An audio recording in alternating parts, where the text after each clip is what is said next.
देखिए, ये सबको समझना चाहिए कि जो गीता है, ये गीता भारत के नहीं पूरे विश्व के मानवता की रक्षा का सबसे बड़ा उदाहरण है।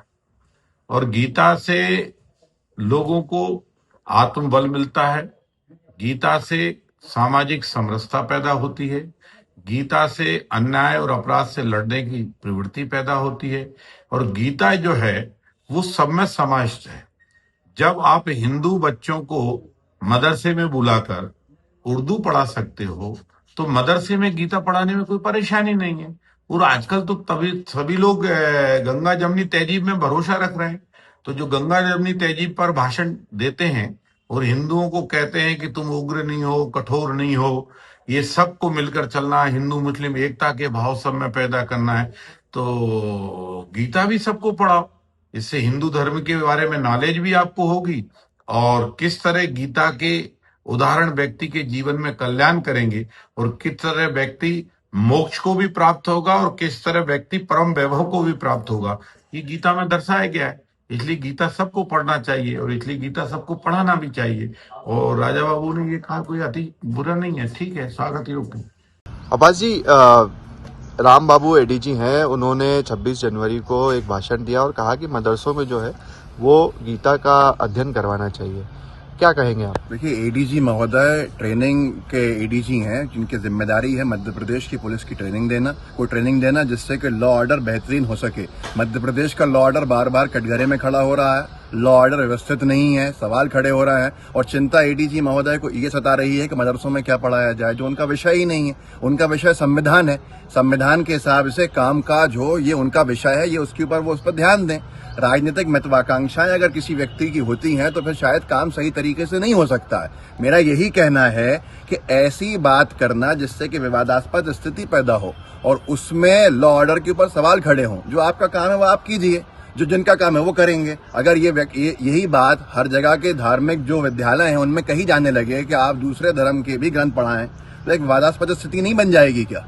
जो जिम्मेदारी मदरसे के लोगों की है वो बखूबी निभा रहे हैं, जो दूसरे धर्म के विद्यालयों के लोगों की वो बखूबी निभा रहे हैं। आपकी जिम्मेदारी ट्रेनिंग है, आप एक आईपीएस हैं, मध्य प्रदेश का लॉ ऑर्डर आपके हाथ में है, आप उन जिम्मेदार अफसरों में से हैं। आपकी जिम्मेदारी है कि विवादों से दूर रहें और अपनी ट्रेनिंग के ऊपर, अपने काम पे, पुलिस प्रशासन पे ध्यान दें। इसी पर है कि बच्चे तैयार कराइए जो मुल्क के लिए फायदेमंद बने और समाज के लिए भी, सबके लिए, सारी इंसानियत के लिए फायदेमंद बने। ऐसे बच्चे तैयार कराइए और अच्छी मेहनत कराइए। जो हमारे लिए कोई सेवा हो तो बताइए। ये मुल्क हमारा सबसे अच्छा मुल्क है, इससे अच्छा कोई मुल्क नहीं है और हमें इस मुल्क के लिए सब कुछ करना है, अपने आप की इस मुल्क के लिए पूरी खिदमत करना है। और हमारे मोदी जी की भी यही सोच है ताकि ये मुल्क तरक्की करे, आगे बढ़े। मैंने कहा ठीक है साहब, बिल्कुल करूँगा। कहाँ के बच्चे हैं? मैंने कहा साहब ये 4-5 जिले के बच्चे हैं।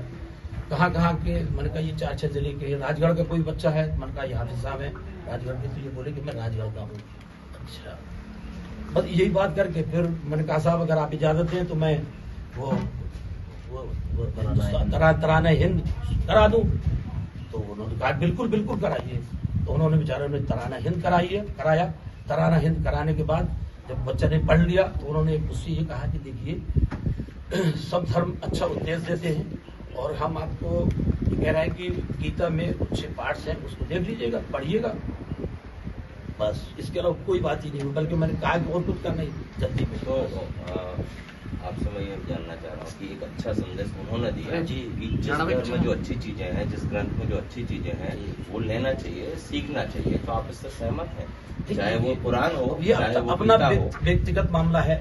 हम तो सब किताबों की स्टडी करते हैं, पढ़ते हैं। हमें जो चीज अच्छी लगेगी हम उसको अपनाएंगे, उसमें कोई बुराई की बात थोड़ी है। और देखिए कोई धर्म बुरा नहीं है, न कोई धर्म किसी को बुराई सिखाता है।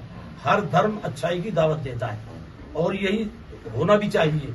कोई धर्म बुरा नहीं है। मेरे पास सभी समाज के लोग आते हैं, मेरा सबसे अच्छा व्यवहार है, वो मेरी सब इज्जत करते हैं, लेकिन कोई धर्म बुरा सिखाता ही नहीं। उन्होंने ये कहा कि देखिए गीता किताब है, चूंकि मैं हिंदी बिल्कुल जानता नहीं तो मेरे पल्ले भी कम पड़ती है, तो हिंदी में कुछ पार्ट्स हैं, उसमें कुछ चीजें हैं, देख लीजिएगा, उसको पढ़िएगा। बस इसके अलावा कोई बात ही नहीं। कुरान जीने का मार्ग दिखाता है, सिखाता होता है, सब उसी तरह गीता में भी यही देखिए, चीजें सब चीज हैं। मैंने- ये बच्चों तक देखिए, ये अभी तो संदेश हमने- आप बच्चों ने भी चूंकि सुना उनको, तो बच्चों तक बच्चे ये थोड़ा संदेश- थोड़ा क्या हाँ, फासले से बैठे थे। हाँ, तो ये बच्चों के तो कुछ संदेश चीजें आप उनको देंगे पल्ले भी नहीं पड़ पाई बच्चों के। बच्चों के कुछ चीजें पल्ले भी नहीं पड़ पाई बच्चों की, चूंकि बच्चे सुन ही नहीं पाए। मैं पास में था, बच्चे दूर बैठे थे। मुश्किल से 4 या 5 घंटे बात करी, कोई बात ही नहीं। जबकि मैंने उनसे कहा कि साहब और बोले नहीं वो कुछ।